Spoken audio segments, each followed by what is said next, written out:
in the heck could a law passed in the UK end up having an effect on an American company's software as used all around the world? Well, that's exactly what we're going to be talking about today. It's being reported that the UK is on the brink of passing a law that would ban Apple from updating its security for all of its devices all around the world. As if. This is just another example of the UK attempting to remove the privacy freedoms enjoyed by its citizens, all in the name of protecting us from sexual abuse against children and terrorists. Oh, dearie me. Well, if it's to protect us from those things, well, take all my rights away, please, please, is what the government hopes I say. And if you thought this was just another example of how old and out of touch the members of the House of Lords and House of Commons are, well, you'd be correct. Hi, my name is Evan Edinger, and I've watched the gruelingly boring House of Lords debate so you don't have to, all in line with this new series I've been trying out on this channel, where I talk a bit more about UK politics and, well, how it's all kind of gone down in the gutter recently. But hey, this time I get to slip into one of my specialty subjects, Apple and tech stuff. That's right, actually, this is a specialty of mine. I don't talk about it much on here because I feel like my audience, I don't know how you feel, but I like apples and oranges. What laugh was that? So what exactly is happening? In 2016, the UK passed the Investigatory Powers Act, an act so draconian that I can assure you my father will be hearing about this. Because no. The Investigatory Powers Act forced internet service providers to keep all the information on all of the websites that British citizens visit for a year to be used by UK authorities whenever they want without a warrant. If you're an American watching, this would have absolutely never passed through Congress, as it would be a clear violation of the Fourth Amendment, your right against unreasonable search and seizure by the government. This is pretty much the unreasonable search and seizure of the government, except codified into law. Yes, we actually think as the government, we should be able to seize anything that you have just because. Hey, you're not a terrorist, right? You're not doing anything bad for children, right? Well, you might as well just give us all your data. Let us in. Why not? Lucky for Brits, however, in this case, we were still at this moment in the EU. And so the EU's courts of justice stepped in to declare this was absolutely an unjust law and would remove our rights. Ah, God. Yeah, I do miss the EU sometimes, most times. But then again, that's the whole reason we Brexited, right? To get rid of these stupid outside governments telling our government that they couldn't take our rights away, you know? Who'd want that? But here's the thing, we're not in the EU anymore. We're no longer protected by the EU courts of justice. We must trust in our own government. Oh yeah, I know, right? So some members of parliament, they decided to take another stab at the Investigatory Powers Act and see if they can add a couple amendments to make it juicier the way they intended. However, there's been one big company that's always been standing in the UK's way. Apple. Pink ladies. Now, if you haven't noticed, Apple have really gone hard recently into marketing the privacy of their devices, especially compared to a lot of their competitors. They even have it so that apps like Facebook are not allowed to track you outside of the Facebook app when you switch different apps, and that's built as standard as a default into the Apple OS now. Heck, one of the main reasons that Apple's Smart Assistant Siri is so god-awful is because Apple isn't keeping all the data of you using Siri to improve it. Well, that's one of the reasons, I think. I tried finding out the other reasons by asking Siri, but she just said, I found some more web results I can show you again if you ask from your iPhone, thus completely defeating the purpose of you asking me in the first place.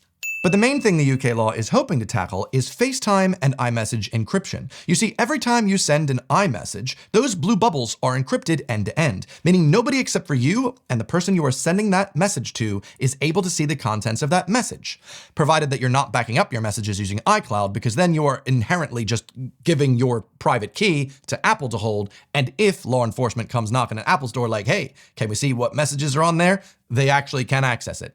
And if you're like, well, Evan, I'm safe. I actually don't use iCloud to back up my messages. Well, do all of your friends? Yeah, it's not as private as you think it is.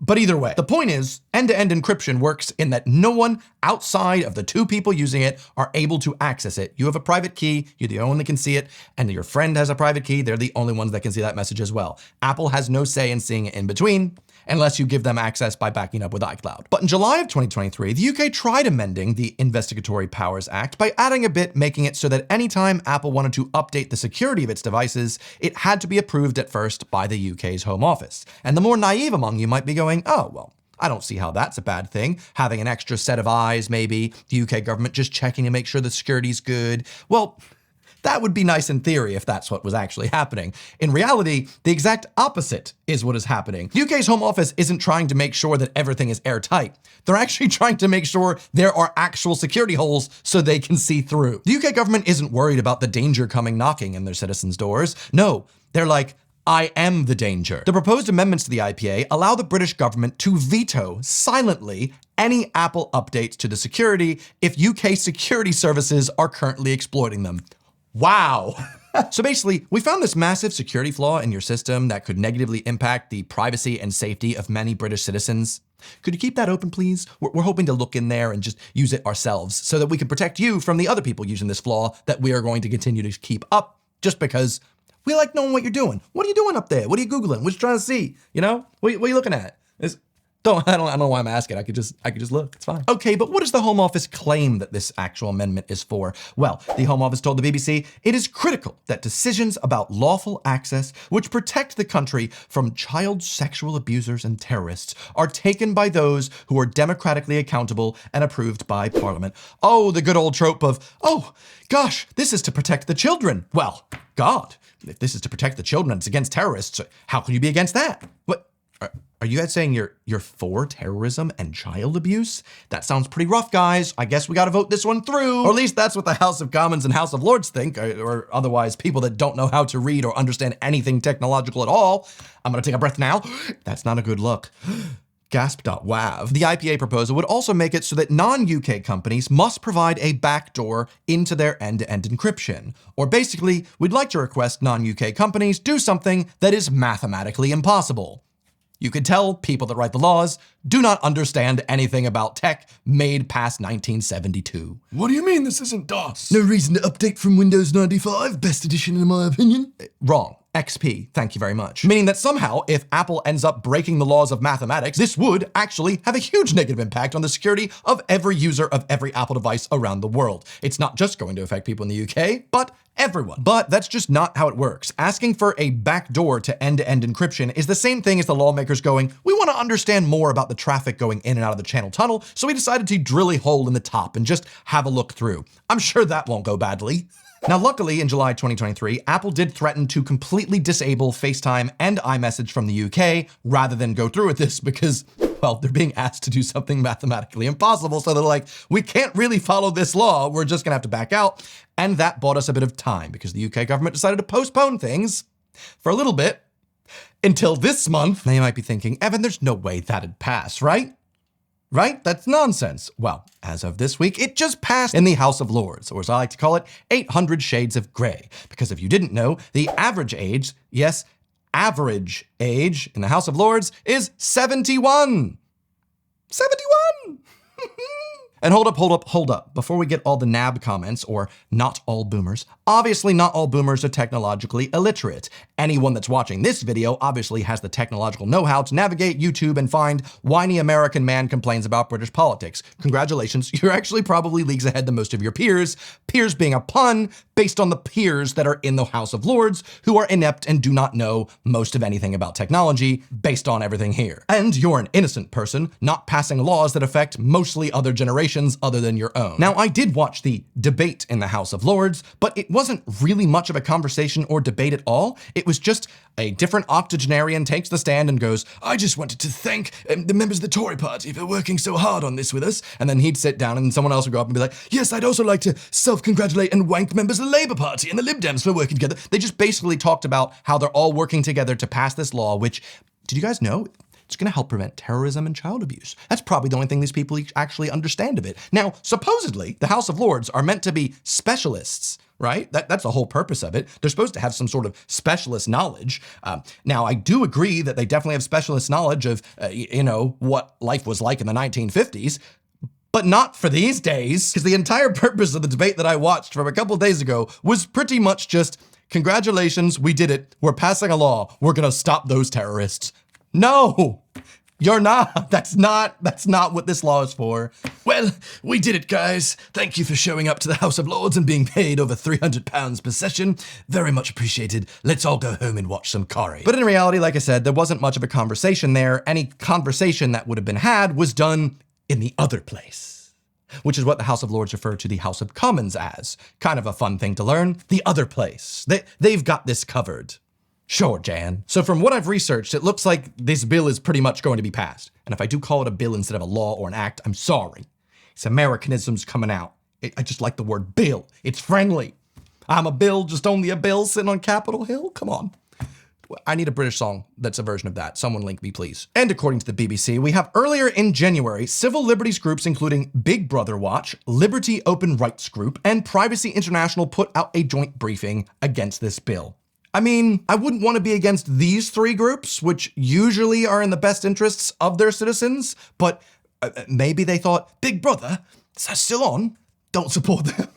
But then again, these are experts. Why would a conservative government listen to experts? That's like literally not in their manifesto. It's in their manifesto to ignore the experts. We've got a cost of living crisis, a housing crisis. We're dealing with inflation. The NHS is having problems, but don't worry. The government will get to that in due time. Once they figure out, what you're texting. Just have a little snoop. We just want to see what's going on. This is very important to us. We want to see, are you going to vote for us? You're going to, I don't know why I'm asking. I could see you're not. You're not going to vote? Are you kidding me? Send in the TV licensing fans. Scare them away. Hey, listen, I'm just trying to say we looked through your text messages and we saw you live in a terrorist home, but it sounds like terrorist home. Get him! Hi, Evan Edinger here. There were a few points of this video where I feel like I just skimmed over things that it might be really beneficial for me to explain a bit more upon. If you didn't know this, my thesis for university was specifically in cryptography, so I didn't go into a lot of detail about saying things like it's mathematically impossible. So I feel like it's really beneficial for me to explain why in a couple different ways, as well as link a video towards the end of this segment that I think will help you if you want to know more. Plus, I did go quite hard into the House of Lords when there were at least two members that did try and speak up and add some reason to this. So first off, big shout out to Lib Dem Lord Strasburger, who, bless, couldn't even get his video feed to work, so the Lords just listened to his audio. But he did bring up that the bill was being discussed with quite a narrow scope and felt like it was being rushed through, where he felt like there wasn't enough time for the Lords to actually consider what they were discussing in the previous readings, which is a good point, but was just mostly dismissed by other lords. But Lord Strasburger did have one person that stood up for him, and that was Lady Bennet of Manor Castle, who was just surprisingly logical in her debate in this. I was very surprised. She is from the Green Party, so I guess that does make sense. Lady Bennet did point out that so far, she was literally the only woman involved in this debate, which showed that there wasn't an actual diverse set of voices that the lords were listening to on this debate, and yes, it might have been a bit rushed, agreeing with Strasburger, also saying that the Snoopers Charter, which is another word for the Investigatory Powers Act, clearly was unethical. And she brought up a lot of really good points that I've also brought up in this video. It was really refreshing to hear. What was really unrefreshing to hear was that the next Lord to stand up, who is a crossbench, basically just said, yeah, Lady Bennet, she's mentally living in a different country to everyone else. All right, and then just ignore her. Yeah, ignore the only woman's voice. Good job, House of Lords. Yeah, that's what I expected, I guess. And that's kind of why the next debate that I also listened to, everyone just congratulated themselves for just passing it and not listening to people that actually had some logical reasoning. Good job, guys. You did try your best, so I felt like a bit rude of me not to give points to the two people that actually did debate and not just self-congratulate. So you did your best. And when I say that it's mathematically impossible to build a backdoor into the end-to-end encrypted messaging services, what I mean is it is mathematically impossible to do that because of the way the systems have already been implemented. Also, I do think it's important to note, and I think it logically will make sense to you to say, with a backdoor existing, it's pretty much not possible for the data to also be secure. The existence of a backdoor, a vulnerability in general, proves that any sort of end-to-end encrypted features of a messaging app are mostly theater. I do say theater like such a Brit now. For instance, let's just say the government was given access to all the private keys for every single messaging service that change very regularly to make sure that the messages are end-to-end encrypted. Let's say that exists, that big database of all the private keys, some very approved upper-level user in the UK government has access to that. Well, that's an interesting point of failure, and it's not like we have any previous cases in which law enforcement have used confidential data about people that they have disagreements with against them, right? Right? Adding that human element along with this vulnerability is a recipe for disaster. Plus, a big issue here would be that using this method, you would have no idea whether or not someone was accessing your data or not. They would be able to silently just sneak on in, read your texts, and leave. You wouldn't know. Hypothetically, because they have the private keys, they could also send some messages. God, I'd hope not. The other option of building a skeleton key or having a vulnerability built into the system as a backdoor would be one in theory, except I really want you to understand that adding this as an extra point of failure, there is no way of building a door into this system that only the good guys can access. So just the law enforcement, just to make sure there's no terrorism, no child, there is no way of building a door that only good guys have access to. Bad guys will eventually find a way in. That's why we have so many security updates all the time to all of our modern day OSs to prevent these bad actors from getting in. And if and when they do, We already have enough cybercrime in the country. Do we really need to add that vulnerability to the common person? Because that's who's really going to be affected at the end of the day by any of these bills passing. We're going to lose our privacy rights as normal people, whereas supposedly the criminals they're trying to stop, they're mostly not going to be stopping any of the actual intelligent criminals. They might be stopping some petty crime, sure. But the issue here is any intelligent criminal who's trying to do some big sort of heist, terrorism type things, obviously they're going to be using something as well, like PGP encryption on top, right? Am I crazy? I don't know. Basically, if you want to know more about backdoors to encryption, there is a relevant Tom Scott video I will link above, which is the modern day YouTube equivalent of saying, The Simpsons did it. Anyway, back to the vid. Now, realistically, I really don't think Apple is bluffing here, and I think we're going to be losing iMessage or FaceTime if the UK government actually plan on putting this through, mostly because what are they meant to do? It's literally mathematically impossible to do what the UK government is requesting, so Apple literally just has to back out and go, hey, read a book on Apple iBooks. And as frustrating as it is, I would personally be okay with giving up iMessage and FaceTime just in exchange for everybody else's security around the world to not have my tyrannical and draconian government decide to secretly veto any security patches to make everyone's security and privacy much worse. It'd be really funny if I didn't use either of these two apps, so it's like, yeah, I'm willing to boycott this thing I don't use, but I actually primarily use iMessage, and I FaceTime my GF all the time. Why did I say GF like it's 2001? I'm using AOL Instant Messenger. I don't know. I am down with the millennials. I'm not down with the kids anymore. For real, no cap. Now, normally I'm for a bit more oversight into these big tech companies. And whenever the EU passes some sort of law like this, I always feel like the intent is to protect the consumer. And I feel like it's doing a good thing. Like when the EU recently passed a law making it so that the USB-C connector needs to be on all standard modern tech going forward from 2024, 2025, I believe. I was pretty excited about that. I love USB-C. It's very convenient to be able to have just one cable to do all these things rather than having to get all these different proprietary cables. And sure, as a bit more of someone who enjoys new age tech, it also makes me go, but what if someone develops a new connector that's superior to USB-C? Well, we'll be stuck using the old one thanks to the EU's stupid law. Yeah, I suppose that we can cross that bridge like when we get to it. But the point is, when the EU passes these laws, it feels like they're more measured. It feels like they're actually trying to protect the consumer. When the UK does it, it's the exact opposite. They're like, we would like more power, please. F the consumer. That's why we Brexited, right? So that the UK can have more control over the UK citizens. And I guess it's only a matter of time before we see how this all pans out, but what is your opinion on this? It is such a big shame that it seems we're only getting really bad news out of the UK government recently, but then again, maybe that can change after the next general election, but that's up to you. But let's wrap this up. Now, as Android users are usually the vegans of the tech world, they've probably already left multiple comments starting with, well, as an Android user, but this isn't a law that will only impact Apple. It's just those the cool kids being impacted. They're also going to be impacting WhatsApp and Signal. Neither of these two messaging apps, which are end-to-end encrypted, will be able to operate in the UK because in order to follow the law, they'd have to break the law of mathematics, which, well, isn't possible. Prime Minister Rishi Sunak did say he wanted to increase the study of mathematics in the UK, and instead of forcing it upon more people under the age of 18 in the school system, maybe we should force it upon members of parliament, members of the House of Lords. Maybe just give a little couple extra lessons, you know? It couldn't hurt, right? Maybe learn some different things about modern mathematics. I'm sure the maths that the members of the House of Lords learned in the 50s probably is a bit updated these days, you know? Wouldn't hurt to learn something new. Actually, I kind of wish that all UK politicians were required to constantly re-educate themselves every 3 or 4 years on very specific categories like maths, politics, standard things like that. Similar to how solicitors have to constantly update their knowledge of case law and stuff as stuff. Sort of like how solicitors are required to stay up to date on modern day case law in something called continuing competence. You could tell I'm dating a solicitor. I just find out so much interesting stuff from her. Well, think about it. You can't just study the law once and then expect to never learn again. You have to keep learning.